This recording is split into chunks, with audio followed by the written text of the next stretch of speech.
அதை எப்படி உறுதி பண்ணலாம் அப்படின்னு சொன்னால், ஒன்று நீங்கள் வந்து ஆவணங்கள் மூலயமா, இப்போ ப்ரமோட்டராக இருந்தால் நான் சொன்னேன், அது வந்து அவங்க பெயர் இருக்கும், அது பார்த்த உடனேயுமே அவங்களுதான்றது தெரிஞ்சிடும். பட் தேர்ட் பார்ட்டி தனியாக ஒரு பிளாட் வாங்குறீங்க, இல்லை தனியாக போயிட்டு ஒரு ஒரு 2 ஏக்கர் நிலம் வாங்குறீங்க அப்படின்றப்போ உங்களுக்கு அவங்க வேறு எதுவும் அங்கே பொசிஷனாக எவிடன்ஸ் எதுவும் காட்ட முடியாது. ஸோ அப்போ நீங்கள் என்ன பண்ணணும், அவங்களுடைய ஆவணங்களை நிச்சயமாக பார்க்கணும். அது வந்து அதோட தாய் ஆவணம் எவ்வளோ நாள்லேருந்து இருக்கோ அதுலேருந்து நம்ம வெரிஃபை பண்ணணும். ரெண்டாவது ரெவின்யூவை போய் நீங்கள் செக் பண்ணணும். ரெவின்யூ டிபார்ட்மெண்ட்டில் ஒவ்வொரு ஊர்லேயும் விஏஓ இருப்பாங்க.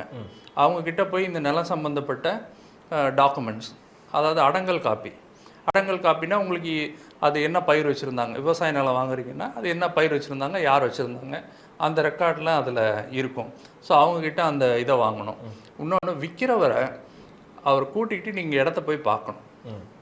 விற்கிறவர் எங்கேயோ உட்காந்துட்டு அங்கே இருக்கு, நீங்கள் போய் பார்த்துட்டு வாங்க அப்படின்னு சொல்கிறத ஏற்றுக்கிடாதீங்க. அது செய்யவே கூடாது. நிச்சயமாக செய்யாது. விற்கிறவர் யார் பையரோ அவங்க கூட அந்த இடத்துக்கு போகணும். போயிட்டு ரெவென்யூ டிபார்ட்மெண்ட் வச்சு ப்ராப்பராக அவங்க வாங்கின இடத்தோட பவுண்டரியை மெஷர் பண்ணி மார்க் பண்ணிக்கிறணும்.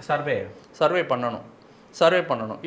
இது பண்ணிட்டீங்கனாலே உங்களுக்கு வந்து அந்த எவிடன்ஸ்